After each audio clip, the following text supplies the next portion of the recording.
আরেকদিকে এখানে অনেকগুলা ডুবন্ত বাঁধ আছে।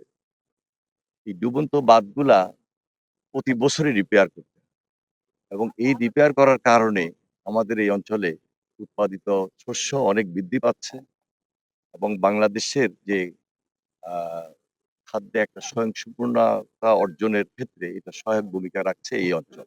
যার কারণে আমাদের এই হাওড় অঞ্চলে আমরা মন্ত্রণালয়ের পক্ষ থেকে সবচেয়ে বেশি গুরুত্ব দিচ্ছি এবং আমাদের এই নির্বাচিত সরকার আমরা আমাদের আ মাননীয় প্রধানমন্ত্রী তার নির্দেশে এখানে উপস্থিত হয়েছি। তিনি আ সবসময় খোঁজখবর রাখছেন এবং আমরা দায়িত্ব নিয়েই আজকে মানুষের পাশে দাঁড়িয়েছি। এটা আমাদের নির্বাচনী প্রতিশ্রুতি।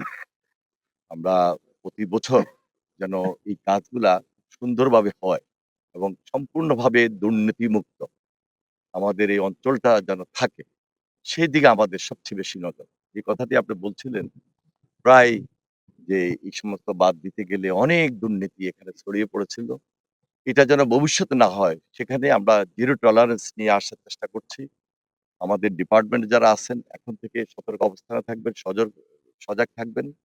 আর দুর্নীতিমুক্ত যেন থাকে সেজন্য আমাদের এই অঞ্চলের যারা সাধারণ মানুষ আছেন, তারা খুব সচেতন এবং তাদের মাধ্যমে এই কমিটিগুলা হয়। তাদেরকে সাপোর্ট দেওয়ার জন্য আমাদের রাজনৈতিক যারা নেতৃবৃন্দ আছেন, দায়িত্বশীল যারা আছেন, বিশেষ করে মাননীয় সংসদ সদস্য এবং কর্মকর্তা কর্মচারীবৃন্দ সবাই মিলে সজাগ এবং সতর্ক থাকলে আমার বিশ্বাস আমাদের এই মহতী উদ্যোগ কেউ দুর্নীতির কারণে থেমে পড়বে না এবং দুর্নীতির কারণে আমাদের যেন বদনাম না হয় সেদিকে আমরা সবচেয়ে বেশি সতর্ক এবং সজাগ। খাল পুনঃখনন এবং নদীতে যে ড্রেজিং এর মাধ্যমে খনন, পাশাপাশি বাঁধও দেওয়া।